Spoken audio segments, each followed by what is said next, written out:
don't call me sir, don't call me deputy. Nathan, Dale. We are crime prevention specialists. What that means is our primary function within the agency is to look at crime from a technical perspective and take our skills and our training and figure out how to mitigate or eliminate that crime in a particular area. We have lots of things that we do. We have lots of programs that we run. Everything from going out and doing individual home surveys to going out and doing what are called CPTED surveys, crime prevention through environmental design, where we look at the environment. Is the environment creating the opportunity for crime to take place? All crime has to have three elements. It has to have the opportunity, it has to have the ability, and it has to have the desire of the offender. We're looking for crime prevention to affect one of those three options. Desire, we have little or no control of. The courts deal with that through punishment, through incarceration, etc. But what we deal with is the opportunity and the ability. Is the community providing the ability for that individual to come in because they don't know their neighbors? They don't know their neighbors' kids. They don't know the families in their neighborhood. Are they providing the opportunity by leaving garage doors open, property out, cars unlocked? You know, indications that they're away on vacation. Okay, all of those things breed into what we call the crime triangle. You have to have all three of those components in order for a crime to happen. I've been teaching that model for about 15 years, and nobody has ever been able to come up with a crime that doesn't fit into that model. And I can explain it to them, exactly how it works. So now that you understand what our function is within the agency, that'll probably help you guide your questions a little bit better. Nathan has, like he described, Ashburn, Brambleton, Stone Ridge, South Riding, and Middleburg. I have Sterling, Sugar Land, Cascades, Lansdowne, Percival, and everything going west that direction. Lovettsville, Round Hill, all of that.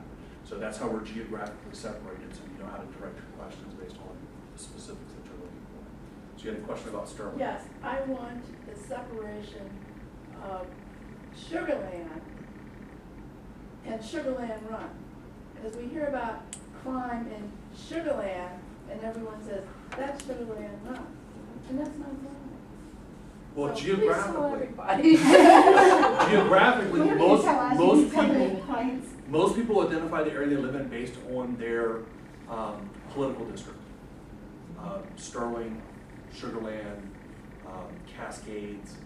That's how they separate that out because that's what they're familiar with. That's how that terminology, you know, if you say Sterling, if you tell somebody down in Lowe's Island that they live in Sterling, you'll see that vein start to pump in their head. Okay, because they don't like that. They don't want to be associated, even though that's the area that they live Sterling in. Park or Sterling? You know, well, technically there is no such thing. Also Potomac Falls. You know, yeah, they made up their own area, and Same even as South though Riding. it doesn't exist. Really, what's going on with South Riding? South Riding's actually Chantilly, but when they write, even you can see it on the when they fill their mail out, everyone puts South Riding. If you look They at will the not zip put code, Chantilly. it's a Chantilly Well, zip I code. thought too, right. They just created their own, And from the wording for that zip code. from the mail, they're like, yeah, it's not right, but we just let them slide. Yeah, Potomac Falls, Yeah. they did a Herndon lot. and Oak Hill. I lived in Herndon, but they named it Oak Hill. Mhm. And Leesburg has one. It's another one of yours Yeah, where they won't put Leesburg. yeah. What is it? Lansdowne. Lansdowne. I know. Even though it's Leesburg. Yeah, when you So- get a settlement, they say, it's Lansdowne. Yeah, and that's part of what Nathan talked about the apathy. You know, they want to distance themselves. Well, if they're distancing themselves on paper, they're not in the correct mindset. They're not recognizing the area that they live in and the shortfalls that may be taking place in the adjacent areas. We joke with communities all the time that crime knows no boundaries, regardless of whether you have a fence around your community, a wall, and unless you have 24-hour a day, 7-day a week, people on those fences, crime's gonna happen. It's either gonna happen from without the wall, or it's gonna happen from within the wall. Okay? Belmont's a perfect example of how gated communities are a catastrophic failure. It doesn't work. It's a feel-good thing. Okay? Because I've seen kids climb the walls. I'll be driving down the road and I see kids start going over the wall because they don't want to go all the way out and walk through the gate and come back around. Or they just break the fence, so Or they they break the have to fence. climb over. A brand new fence was broken by these kids that wanted to go to Walgreens. Yes, and that is caused the major stir with me. I mean, please. You should have just been waiting at Walgreens. Because Nathan's your guys' representative Yeah. for our agency. No, usually I get the crime reports like weekly that come in my email. So it seems like most of the crime that I see are like break-ins, like breaking into the car. Yes, that is one of our most predominant crimes right Yeah, now. but And- what about gang activity? Because I never see anything about that. The gangs have been present. I've spent my entire career here in Northern Virginia the last 21 years. Gangs have always been present. Okay, it's on again, off again activity. Do we have gang members here? Yes, absolutely. Do we have gang activity? Yes, we do.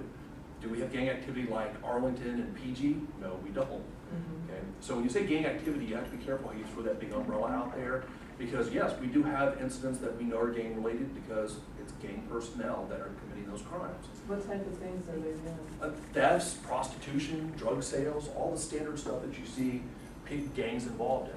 That's not unusual. You'll see that in any jurisdiction in the Northern Virginia area. What we don't have though is the violence that's typically associated with gang membership. If you talk to our gang task force, they'll tell you that Loudoun is a bedroom gang community. What they mean by that is, yeah, we have gang members here. They live here with their families. Okay, their kids go to our schools, and when they go to ply their trade as a gang member, they go back to Arlington, they go back to Alexandria, they go back to PG, they go to Montgomery County. We've tracked a whole series of known gang members that used to be very, very heavily involved in our area, and where are they at now? They're over in PG County, because PG is calling our gang task force, wanting to know, hey, what contact did you have with you guys? We can see they were arrested several times in your jurisdiction. We can track them. It's just like crime.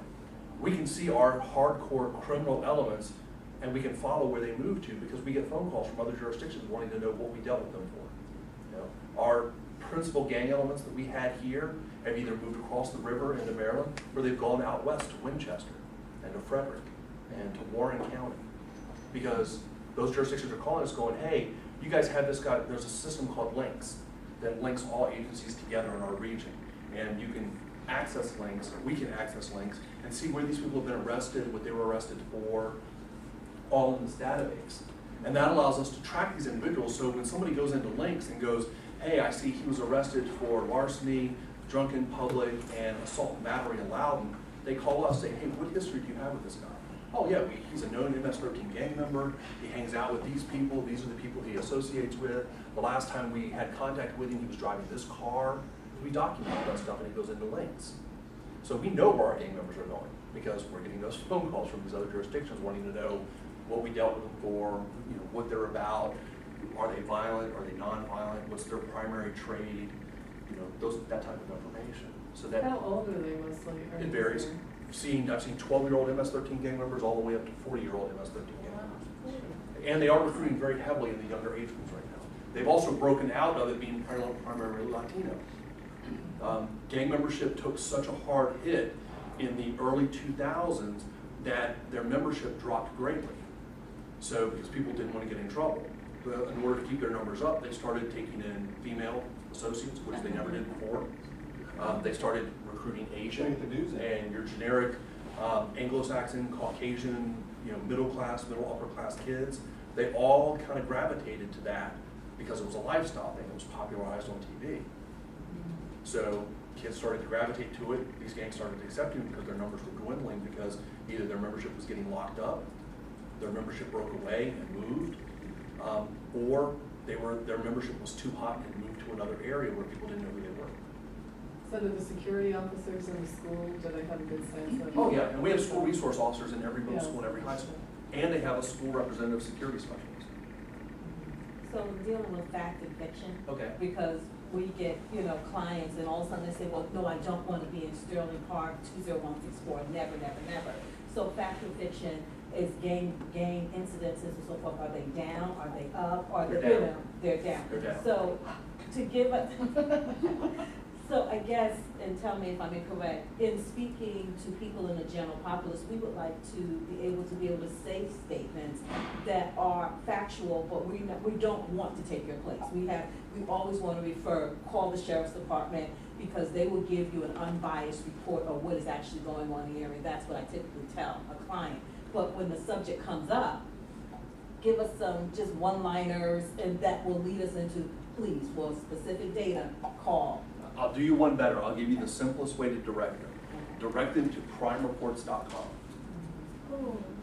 It's an online database that we feed information into. It's the one that's currently active for us right now. We're mid-software change, so that may change in the future.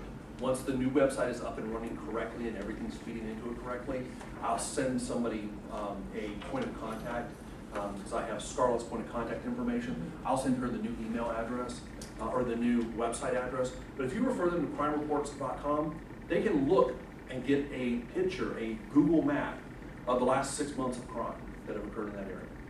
Now, you can only search it back to 6 months. And you can do it like by block radius and stuff. Oh, like you can that, do it, too. you can look at a whole area and see what's happened, and then what it does is it's a Google map that creates little bubbles, and the bubbles will have an alpha character in them, and that designates the type of crime. If you click on the bubble, it'll bring up the incident, and it will tell you the type of incident, the date, the 100 block, the 1,000 block for the incident, and you'll know what took place there.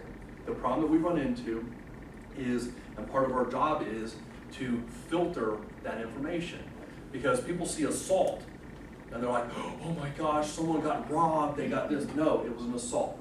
Okay? If you want to know what kind of assault, call us. We'll look the case up, because a lot of times people say, hey, it just had it happen in Lansdowne. Oh, there was an assault in my cul-de-sac. You know, do I need to keep my kids in my house? Hold on, take a breath. Let me give you a call back. Get online. Turns out to be 2 members of the same family, but they don't live together, so it's not domestic. So it gets classified as an assault. It was an argument during Easter that turned into a physical assault. It has nothing to do with the neighborhood. Nothing. Okay? Unless they're exchanging gunfire or throwing pots and pans at each other, it doesn't really involve the community. Okay? But it was an assault because of the classification between the 2 actors involved. So that's where we have to become the filters. Okay? Now, keep in mind that there are things that aren't reported into crimereports.com. Domestics, not reported in crimereports.com. Again, unless they're exchanging gunfire, throwing pots and pans, it doesn't involve the public safety. It's a personal matter. Narcotics events, not reported, because in most cases, narcotics events are worked up the food chain. Okay? If I stop a car and I find marijuana in that car, I probably won't arrest that person. I'm going to turn that person over our narcotics unit and try to get them to work that person to get to the person that they sold or they bought it from. And then from that person to where they're buying it from and up that food chain. We can nickel and dime people to death, and we will never get drugs off the street until we can control the source. I spent 2.5 years in undercover narcotics. Okay, I can tell you, just stopping people and taking this much marijuana out of their car does not solve the drug problem. You have to work it from the source, and that's where our narcotics detectives do. So those aren't reported. Third, I'm talking too much, because I don't have my PowerPoint. Oh, sexual offenses. Sexual offenses are not reported because in most cases the offender is known by the victim. Okay, actually about 82% of sexual assaults, the victim is known to the suspect. Okay, they have some type of other relationship, whether they're co-workers, whether they're somehow known to each other, friends of the family, etc.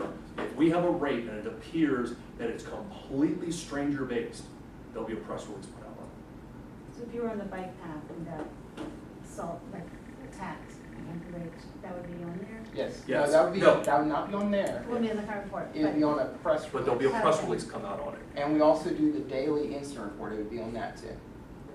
And another thing that you can do so that you're kind of kept in the loop, since you're selling houses in various communities that would also affect your personal safety when you go out to show these houses, you probably want to know a little bit about the neighborhood, is if you go through and you sign up for citizen alerts. If you go to the county's main website, on the right-hand side, there's a little bar that says citizen alerts. Sign up, and you can get the daily incident report that comes out every morning. Okay? The daily incident report that came out this morning, let me find it here. I saw it. Details any major incidents overnight, like there was a larceny from a vehicle on Rutherford Circle. That's my old neighborhood. Yeah. Actually looked like the victim